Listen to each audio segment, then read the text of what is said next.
Shitcase Cinema. Oh, it's the Shitcase Cinema. Why would she have a whip? Susan! So here we go with another bona fide horror classic called Castle Freak. Awesome title.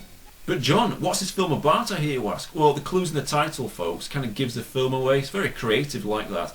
Oh yeah. Ooh, what are we going to call the film, boss? Well, it's got a castle in there, it's got a freak in there. How about Castle Freak? Bingo. That's probably how it actually happened as well. So it stars Jeffrey Combs as John, and here he is with his wife Susan. What is it with films lately all having a Susan in there? We're looking for her! Susan! And this is their daughter Rebecca. She's blind. What does it look like? It's up on a hill, Beck, just like in a fairy tale. Just an example of the wonderful dialogue this movie showers us with. Now, Combs is usually a decent actor and fun to watch, but here, he just sucks beyond belief, but at least he's still better than everybody else. So basically, they've inherited a castle in Italy after some old crow died. I love how the guy mentions that the castle used to belong to Combs' mother, but he's not interested in finding out what his mother was like or anything like that. It's like, gee, I never knew my mother, and what, she died? I get a castle, brilliant. How soon can you liquidate the assets of the estate? Oh, you want to sell? Yes, everything, as soon as possible. When can I liquidise the castle's assets? Yeah, good one, Jeff. Now, the castle comes with its very own maid, and all she can say is, see. Are you staying in the castle, Agnese? See? You see? So I'll start to tally on her now. Maybe turn it into a drinking game, because it's the only way to make this travesty entertaining, because it's so boring, it's poorly directed, and it's just... Did I say it boring? Si, senor. So John and Susan aren't a happy couple, as John was hammered 9 months ago and he was in a car crash which killed their son and made Rebecca lose her sight. Father of the year, everybody. Well done. So the first 30 minutes are basically clips of John walking around the castle, taking his time, and oh yeah, he takes his time. He's the slowest walker in the world, which makes the film last as long as it actually does. So it'll probably send you to sleep, and then there's other epic scenes such as John looking in different rooms. Wow. Seriously, due to the ongoing excitement, I had to watch this film in installments as I was bored stiff. It's unbelievably dull. So now Rebecca goes on a long walk, and yeah, it is a long walk because she's also one of the world's slowest walkers, which helps the film last for its duration. Now she's following a cat. I mean, how she can do that, I have no idea, because she's blind, remember? And she goes into a dungeon, and what's that locked away? No idea. Oh no, wait, what? Thanks to the title of the film, I now know that it's the Castle Freak. So the Castle Freak ends up grabbing the cat. Priceless. Animal cruelty. So you wouldn't get away with that these days. Saying that, the film's not actually all that old. It's only from 1995, I believe.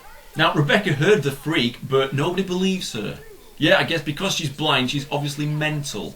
Great parents. You don't have any friends here. A friend would believe me. Mom, you've got to listen to me. There's somebody else in the castle. Enough of this, okay? Hang on, that cat's a completely different colour to when it was alive. Look! What were the filmmakers blind as well? Shouldn't really complain because I've seen worse continuity errors in films such as Plan 9 from Outer Space or Camp Blood or the Cyborg Cop films or, you know, pretty much every film I've reviewed here on Shitcase Cinema. So moving on, the Castle Freak decides it's now a jolly good time to escape, so he rips his thumb off so he can free himself from his chains. So once he's eventually staggered his way upstairs from the dungeon, he comes across a mirror and, well, obviously doesn't like what he sees. This mirror broke! Oh. That's all we need. 7 more years, bad luck. No, the wood warped. Sorry, what did you just say, John Boy? The wood was warped? Oh, but hey, wait for this one. Maybe there was a sudden change of temperature? Sudden temperature change? Are you for real, man? His character is a complete moron. I mean, every time he gets Susan alone, he instantly thinks that, hey, this must be a chance that I can get lucky. But sorry mate, Susan's not having any of it. He just makes me laugh. He's a completely clueless idiot, and because he thinks with his dick and gets nowhere, he goes to a bar to get drunk. And once he gets completely shit-faced, a prostitute pops up. She doesn't speak a word of English, nor does he speak a word of Italian, but they seem to have a magical connection, and before you can say that this film sucks, he's back at his castle and getting some action. Which I'd rather not see. I mean, seeing Jeffrey Combs getting down and dirty was not top of my list of things to see. Ever. So while this is all going on, what the hell is the Castle Freak doing? Oh, look, he's a peeping Tom because he's spying on Jeffrey getting some action. Then the Castle Freak goes into Rebecca's room and starts drooling over her, but she obviously can't see him because she's blind, remember? So she screams, the Castle Freak runs away, the parents come in, she's like, somebody's in my room, and they're just like, nah, nobody's in here. You're blind and obviously mental. Alright? Great parents. So Jeffrey goes for a look around the castle while the castle freak just plays a game of hide and seek. It's like, gee, where the hell's it hiding? Yeah, then it wears this sheet for the rest of the film. It's so lame. You know, even the police don't believe that there's something in the castle. They just think that the girl's hearing things because obviously old castles make sounds. My daughter said that she did hear something. I'm certain she did. A castle makes many sounds, especially at night. And they think that Jeffrey smashed his own mirror because he didn't like what he saw. Brilliant police work. Are you saying I did it myself? Why would I break my own mirror? Maybe you don't like what you saw. Stupid pig. Check out some of Jeffrey's acting here. He's really getting into his character. Oh, I think maybe you don't understand. We want you to search the castle. Still, saying that, he's better than everybody else. Although the little girl's not too bad, as I believe this was her debut in a film. It's probably the only film she ever made as well. So the castle freak catches up with the prostitute and kills her.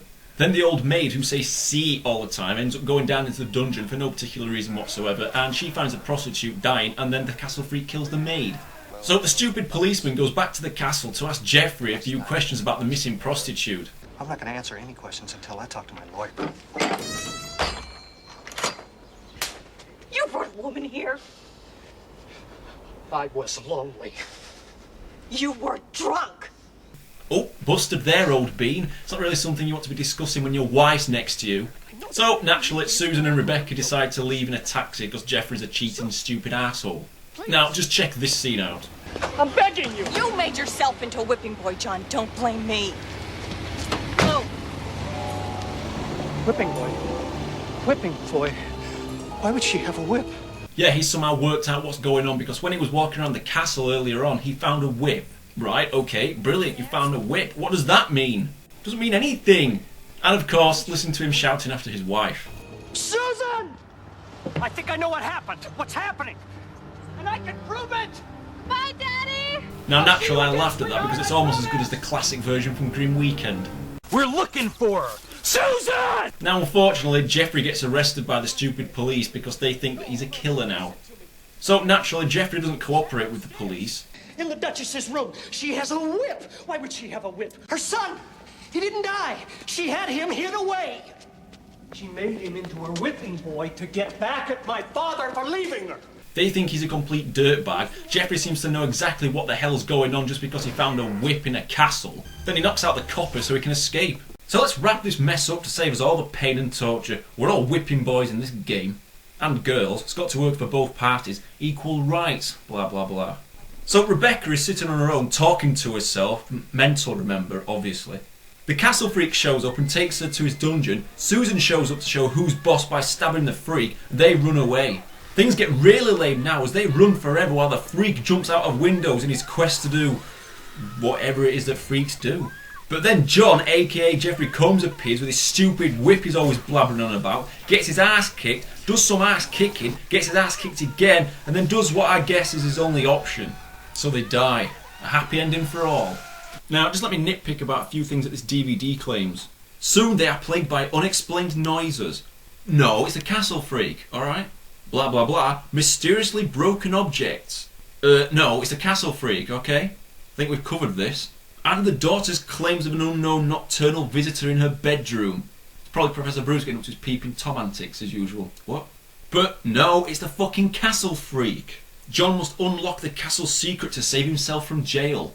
Well, I never saw him unlock a secret and save himself from jail. He knocks this pig out and then to prevent himself going back for a longer stretch in jail, he does a fucking swan dive off a building. Well, if that's unlocking a secret, then I guess the joke's on me. Man alive. So, that's Castle Freak. Slow, poorly acted, dull, uneventful, too hard to see what's going on half of the time. It's just 95 minutes of mind-numbing agony with occasional laughs in there for all the wrong reasons. I'd only recommend you watch this if your options are A, have a lobotomy, or B, watch this film. 1 out of 10.